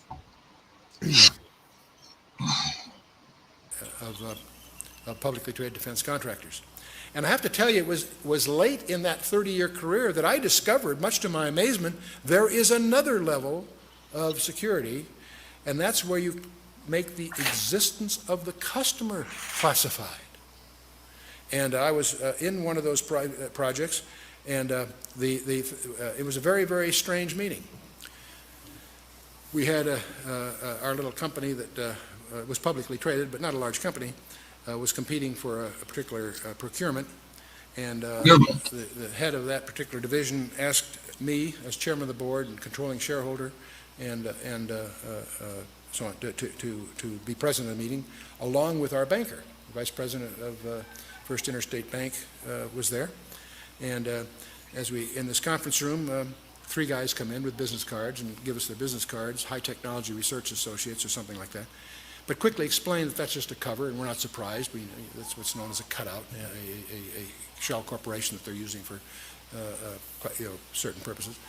John would have certainly been a few months older than Jesus, that's for sure, because he came before the Lord to make a path for the Lord, didn't he? So he would have been born first, definitely. But so you're probably right.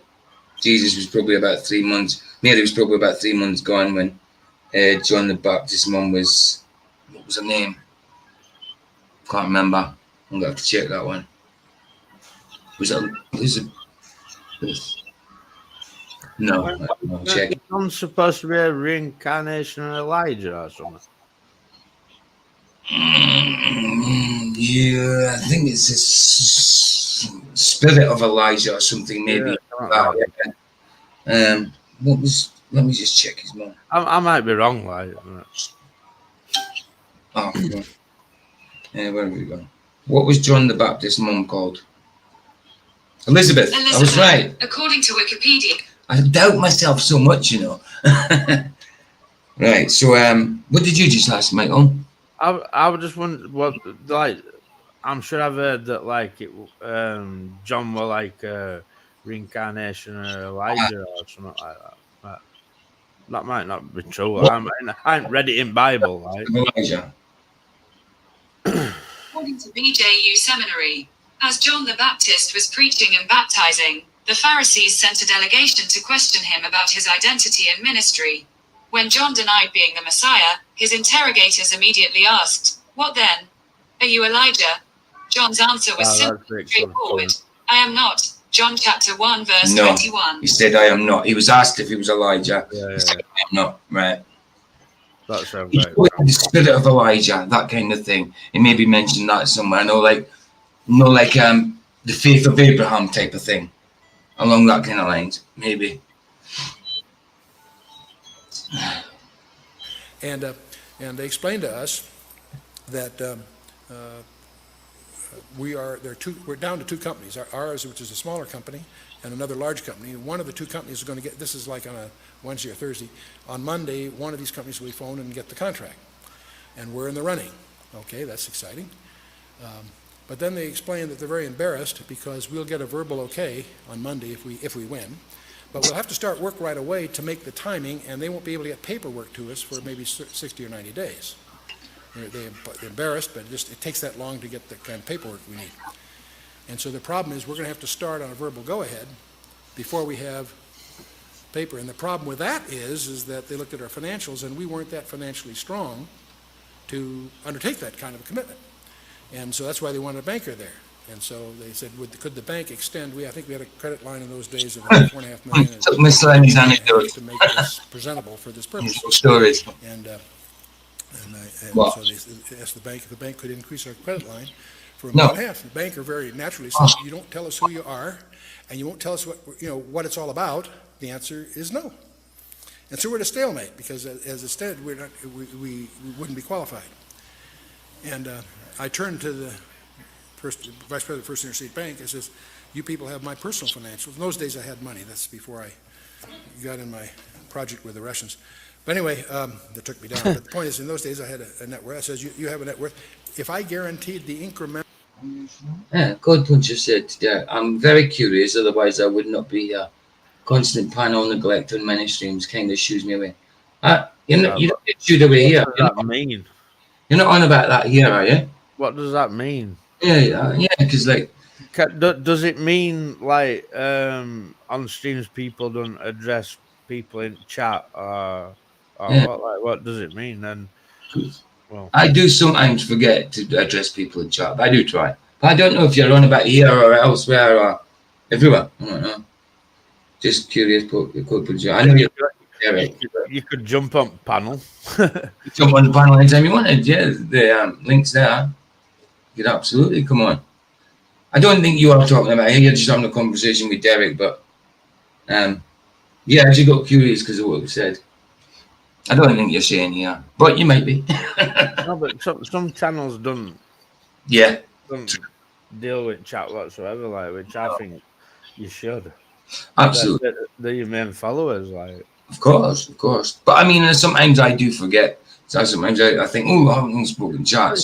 It's hard to be playing a video and talking about it and talking to people in chat at the same time, right? But I keep forgetting as well. Every now and again, I can stick up I can stick up one of these. I don't think we do that though. Like I think we involve chat all the time. Yeah, I think we do all right considering, definitely. But I asked my sister ideas. I'm not forward enough to go right. Okay. Well, listen, Code Puncher. I went forward enough to go live until I first went live. Yeah, do it. You get used to it. Do you know what I mean? I didn't think I'd ever be able to go live. No, not my. I mean, I was fine going live with Flats or Michael, and then one night it just happened, didn't it? Where Michael couldn't do it. I was part of the team. Paul doesn't do it. I mean, he liked to introduce, but he didn't like talking much. And Michael couldn't. So it was like, no, got to do it. Right. So yeah, I just did it, and it was fine. What, babe? Code Puncher said, my sister has I've seen it. A dying friend. Yeah, I've seen that, babe. I've seen that before. Why? That was ages ago you said that, babe. Oh, I didn't know. Yeah, no, it was a little while ago you said that. Definitely. So were you wanting that comment addressed? Oh, if you wanted it addressed, well, I didn't. I thought it was something you were talking about. That's what you wanted addressing. I thought you were talking to someone about it. I didn't think you were wanting it addressed. I thought somebody. I did read it, but I seen, like you said, my sister has held a dying friend's head and been at the bath of many infants. She believes she has witnessed souls being born into a new bath. Wow, how can I dispute our love her? Well, scripturally, I don't think that's accurate, but I do believe people see things like that comfort them. Do you know what I mean? Whether I agree with that happens or not is by the by. I don't think that happens, but if she's seen that and it comforts her, I don't know if it's just something she sees, that something God lets her see, or something else. I don't know. But it might be something that she feels because, like, she's at birth of new babies. Do you know what I mean? It's got to give you a nice feeling, you know, bringing new babies into the world, like. So it might be just a personal feeling rather than a spiritual thing. It could be, and the amount of chemicals that must get released when that happens, seeing life, you know what I mean, happening, that can make a lot of things feel spiritual. Definitely. But the way you've described it doesn't fit with scripture. I don't think things like that happen. But dare I say that she does experience that. Yeah. Go on, Michael. Sorry. Well, I was just gonna say, like, so, I don't really want to comment too much, but she could be getting feelings from an enjoyable thing and misinterpreting it as something like natural type, you know, which it might not be. But I don't know. Like, I'm not. Whatever. Like, if she's bringing babies into the world, God bless her. Like. Absolutely, God bless her. And he says she's so sincere. Dare say she is so sincere. Absolutely. People, like to say, we know that aliens aren't real, but people see them. So is it something else? People get good feelings from the devil. I'm not saying she's experienced as a devil. I'm just giving an instance. People get good experiences from demons and the devil. Do you know what I mean? They will let them feel love. Let them feel them like they're wanted and needed, then crap on them. You know what I mean? Aye. That's what the devil does. But God says, don't mean to disrupt your thought. Don't worry, we've disrupted it. I was wondering if you were talking about this chat. I didn't know that if you felt like neglected or something by this chat, because that's certainly not my intention if you felt neglected. Sorry, dude.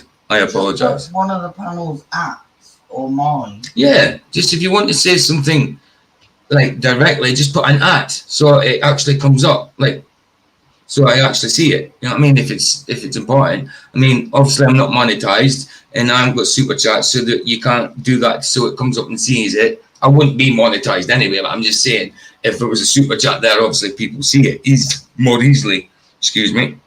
So yeah, just at me so it comes up yellow for me. You know what I mean? Or orange. It'll come up orange. I'm the creator. Like, you know, we can only offer our opinions. Like, we're not the be all and end all and know everything either. Like, so it's hard to comment on something like that, you know. It is, especially when it's a personal thing and you don't want to insult someone by saying, she can't be feeling that. Do you know what I mean? That type of thing, because that's not me. Like, I mean, even though I don't think it aligns with scripture, I'm nobody to say that she's not experiencing that. You know what I mean, dude? It's not for me to judge that, you know, at all. Sort of thing. I can only tell what I think. That's it. Ben, no probs. Michael, do you want to just take over playing it for a minute? I've got to go to the toilet again. Coffee's not good for me. It's only about 10 minutes left of it, I think, maybe slightly less. I really tripped over my alone would the bank will go along with this? And he said, I can't. He says he didn't have the authority, but we go downtown. He says they'd probably go along with that.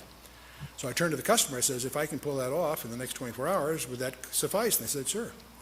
So that's exactly what we did. I went downtown the next morning to First Interstate Bank. We signed some papers, and I guaranteed an incremental $1.5 million on the existing $4.5 million loan on that Thursday or Friday, whatever it was. And that Monday, we did get a phone call, and we won this contract.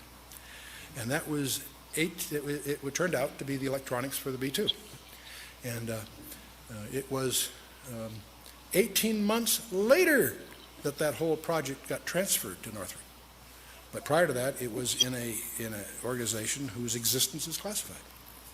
And so it startled me to discover that there's a whole procedure. There are cost recovery procedures, there are courts, there's all the necessary infrastructure to make this all work is in place, and it's all highly classified to protect even the existence of the customer. It's the third level, if you will. You follow me? Well, one of the things that I want to, when you start talking about this with that kind of a structure, how do you also really protect something that you're trying to keep secret? And one of the things you can do is have an active disinformation strategy. You not only keep it secret, you publish things to keep people from understanding what it is, discredit it or whatever else. And we did that, for example, in the Manhattan Project during World War II. The very existence of our atomic bomb project, the so-called Manhattan Project, was hidden under a whole bunch of other cover stories and pseudo-projects. You went through certain doors, there were projects going on that really had nothing to do with anything, they were just a cover. to hide what was really going on. Active disinformation. And one of the things I personally suspect is that's exactly what they did with MJ12. It's very possible that they surface documents that have flaws in them, knowing that after a few months, few years, whatever, the diligence of researchers will discover that that couldn't have been that typewriter, that really isn't Truman's signature, whatever. So everybody knows that MJ12 is just a big hoax. What a perfect cover. Ask anybody that's in this community about MJ12, and they'll shrug it off right away. Oh, that's that hoax that surfaced in the 80s. There's no depth to how low a government will sink, you know what I mean? No. To what they'll cover up and what they'll hide, and you know, it's all for corrupt money, and it's for power, isn't it? Money and power, that's it. You know what I mean? Can't serve God and mammon, but they profess to serve one while actually serving the other. That's what they do. Profess to serve one and actually serve the other. They serve Mammon. themselves. What, babe? They serve themselves. Well, yeah, serve themselves. They're both sides. Going right. They serve like power and money, but ultimately there's a power above them, you know. Absolutely. If we're going to believe that Satan has influence on this world, then you know he is leading people at some higher realm to do these things, you know. Without a doubt, bro.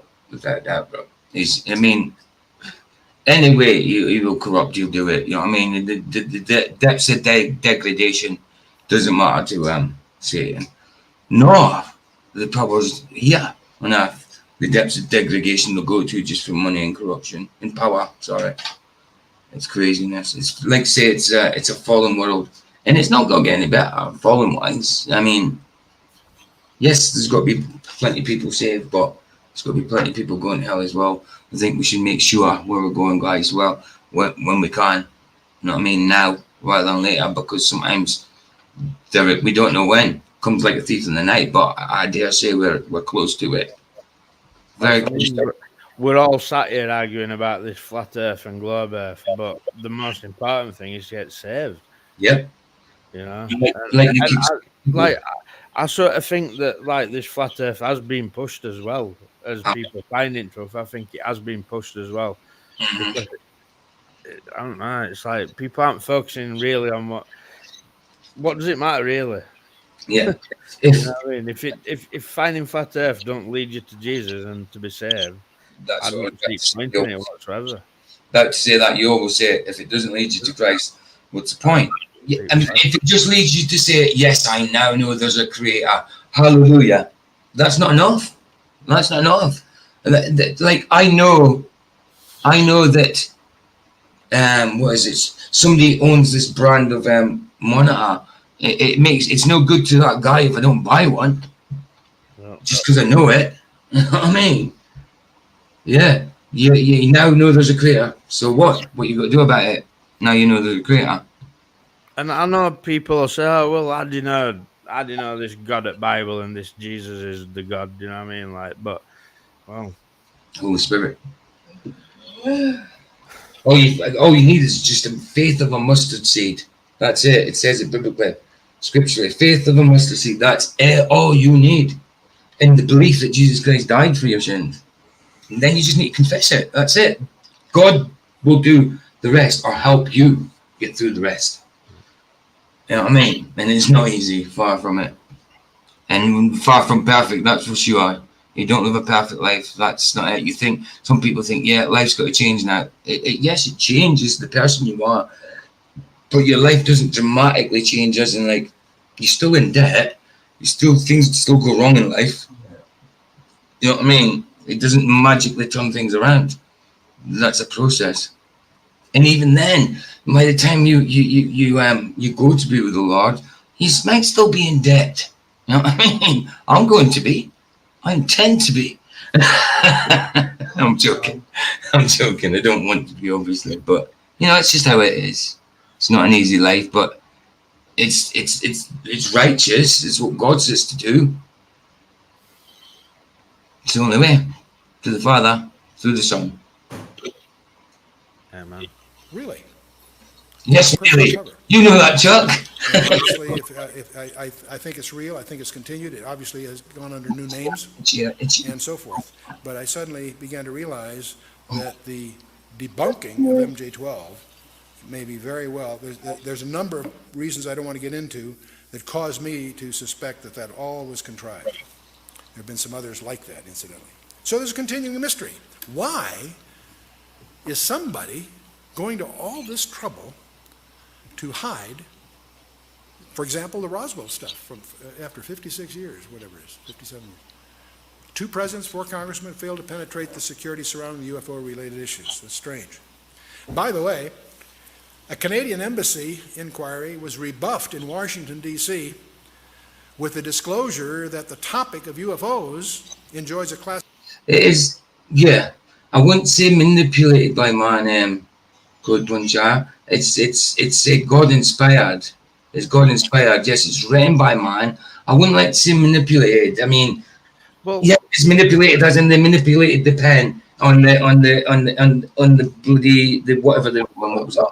Only a fool would think that over like I don't know 2,000 years or more that like man wouldn't have had his little way with a few words here and there, but like it's like they found Dead Sea Scrolls and they compared it to the scriptures we've got now, and it's basically the same. So it's a poor argument, really, to say that it's been changed that bad. But like, Bible's no good without Holy Spirit.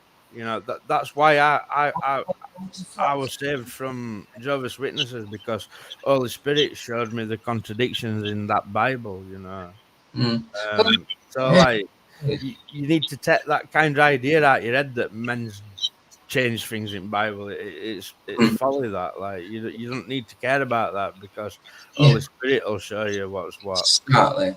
And they were led by the Holy Spirit. That's the point. So the Holy Spirit bears witness to their Holy Spirit, because it's the same Holy Spirit, that it's true, you know. And what's this about flat side? What do you mean flat side on streaming tonight? He's not streaming tonight. That's why I'm on. What do you mean? Me too. What's going on? Like, why is Flats doing a show now? Well, I won't be going if he has. You sure it's not just that Mason Christian what they keep off? It's a premiere. It's got premiere. Oh, it's premiere. Okay, got you. No, I won't be going. I'll be going to bed after this, mate. Okay, yeah. So what's he? Is he doing it at 10 o'clock? Is he? Well, it should be finished for 10 anyway. So you can get off. You can get off there anyway. But I'm just saying this will be finished by 10. I've just got one more here. Then I'll play out with a song. Yeah, he's got it set for 10. Right. Cool. All right, guys. Yeah, I'll get this done. It's 18 minutes to go. We've only got a couple of minutes left on this. We'll get on to part 2 next week. I'm on 10-minute video, so I'll probably do this another 2 weeks. Are you streaming in the morning? Yeah, I'll stream in the morning now. Aye. Why do you want? I'll be sleeping. Do you want to go? Depends if I get up. It'll be 8 o'clock. So you just join in when you get out, man. I don't know what I'm streaming. I'll have a look through my watch later list. It'll be. Might do a. I've got something. An hour and look for that Candra Giant thing, right?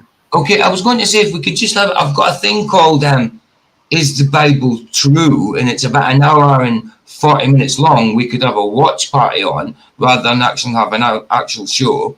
If I download it, we could actually just have a watch party on that. It's just like say it's an hour and 3. Or we could talk on it if you wanted, but I'm just saying it's quite long. I've got plenty more. It's just an idea. This all depends whether I get up though, doesn't it? Like, well, of course, yeah.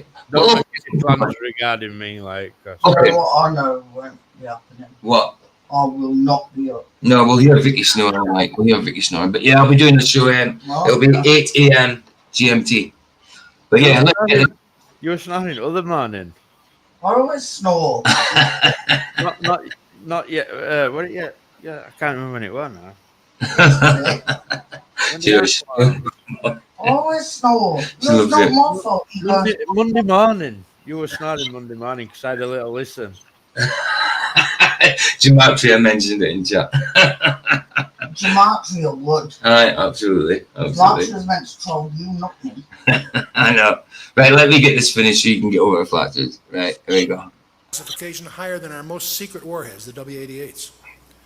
They made an inquiry and they got turned down, but they made a mistake when they turned it down because they disclosed the fact that what they were after, which is some UFO information, was classified more highly than our weapon systems. Why? And now, by the way, just as we have Roswell in the United States, in England they have the famous Rendlesham Forest incident. And this is kind of interesting. On December 26th and 27th, the day after and then the next day of Christmas, in 1980, there's a forest that's right next to a U.S. air base and a Royal Air Base at Woodbridge in Suffolk, England. And in that forest, twice, 2 evenings in a row, a UFO landed. And it was seen 2 nights into succession. It was tracked on radar by many of the military sites around there. Many people were involved. They rolled out what they call light-alls. That's like a car-drawn trailer that has bright lights for various outdoor projects. They had that all set up when they landed. It was apparently scheduled somehow. And this was reported by Deputy Base Commander Lieutenant Colonel Charles Halt in a memo that was classified on both sides of the Atlantic. Sergio, bless you, man. Take care, man. God bless. Yeah, night, Sergio, mate. Ta-da. Sergio, say bye, bye. Sorry, I'm going in 10 minutes anyway. It's better. Yeah, we're all going 10 minutes. This has got a minute left, and then I'm playing up with Super Sidewinder and Lucky Haskins' song. But a copy did get leaked out. And so just as we have our Roswell mystery, in England, they talk a lot about Rendlesham Forest. What really happened there? There are lots of people involved, military, enlisted and others. So out of that have come all kinds of stories.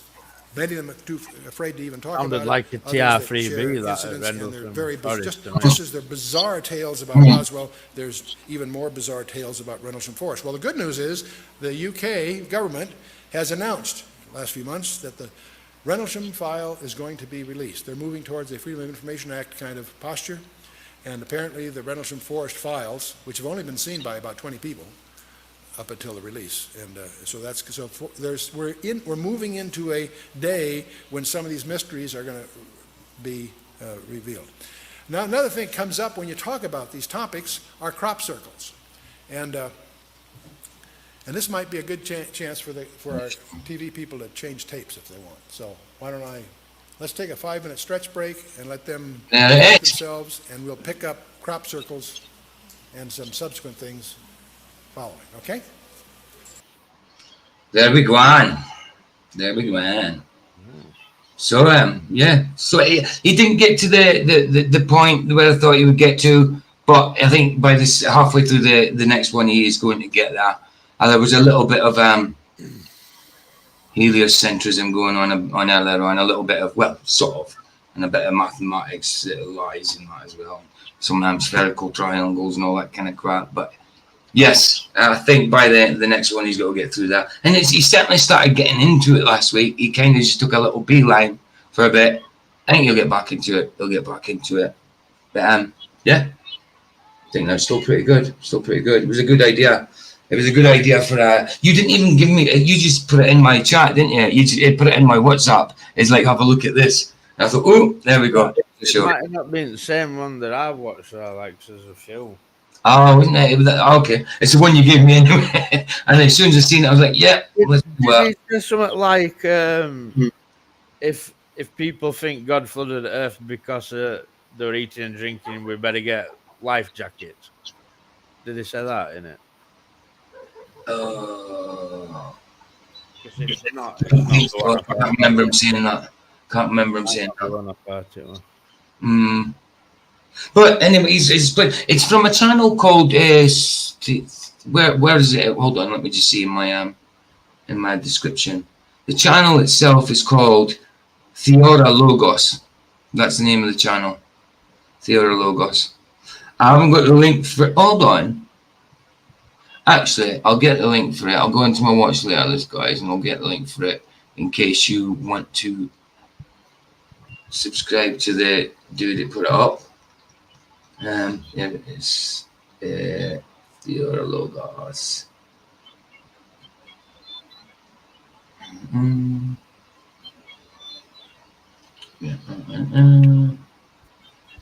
And pastage. There. So yeah, that's at Theoria Logos where he's got the Chuck Missler in there. So yeah, I think that was pretty good. And we'll continue with that next week, guys. There might be a Chuck Missler channel. Yeah, I dare say there is. When I first seen it, I actually thought it was his channel, unless that's the name of his channel.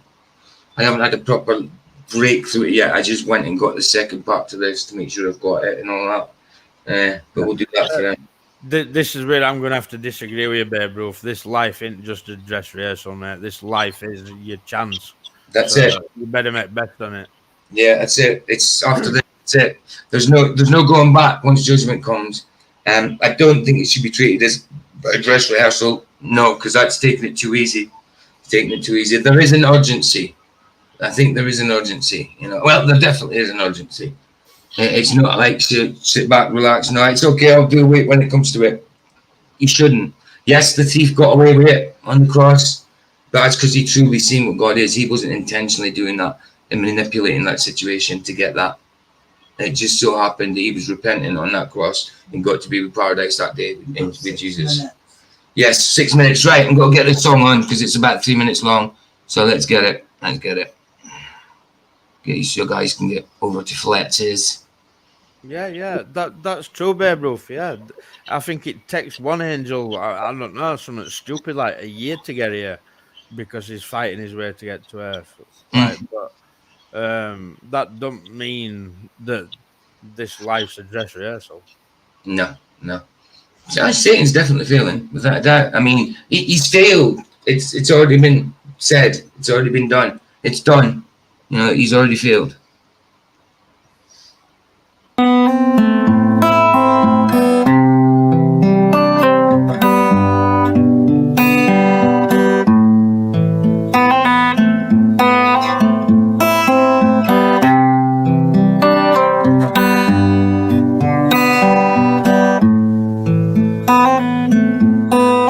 If time were money,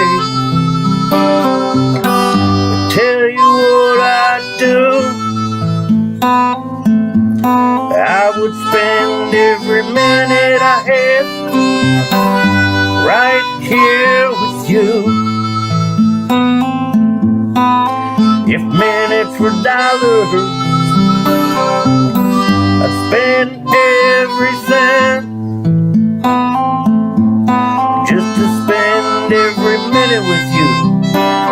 As each day came and went, yeah, I would trade everything I own, girl, just to see, yeah, your smiling face right here with me. If time were money and cash were king, wouldn't matter what we had, 'cause we'd have everything, yeah.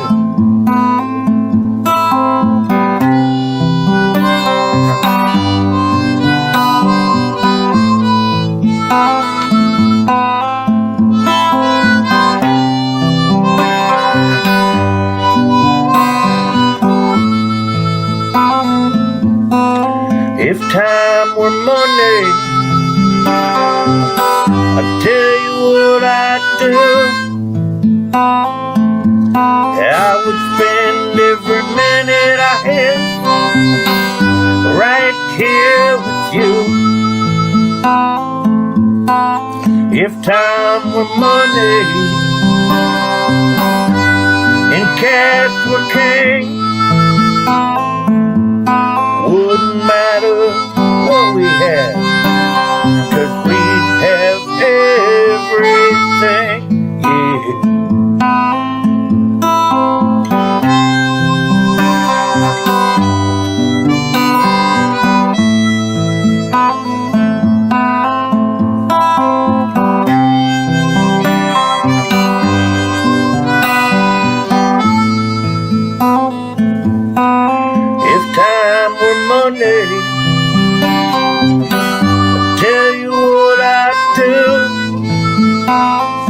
I would spend every minute I had right here with you.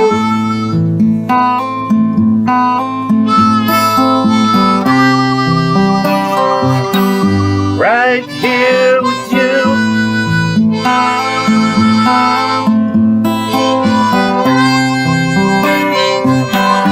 Right here with you.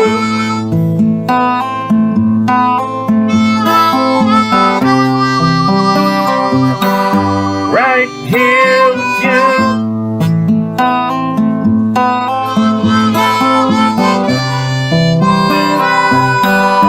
Right here with you.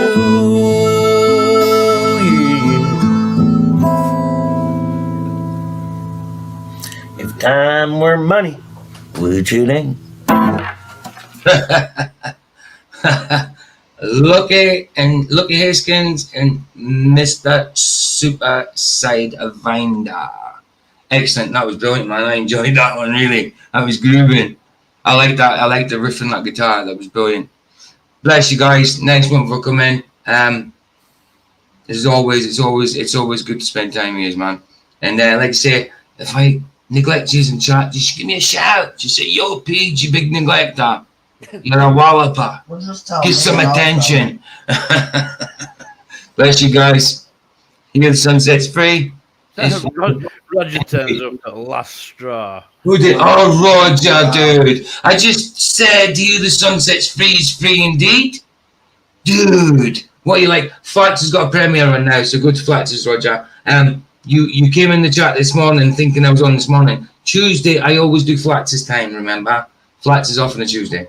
So you must have been thinking I was doing this morning. But I'll be doing tomorrow morning if you want to turn up. Bless you guys. Here the sunset's free. It's free indeed. Ta-da.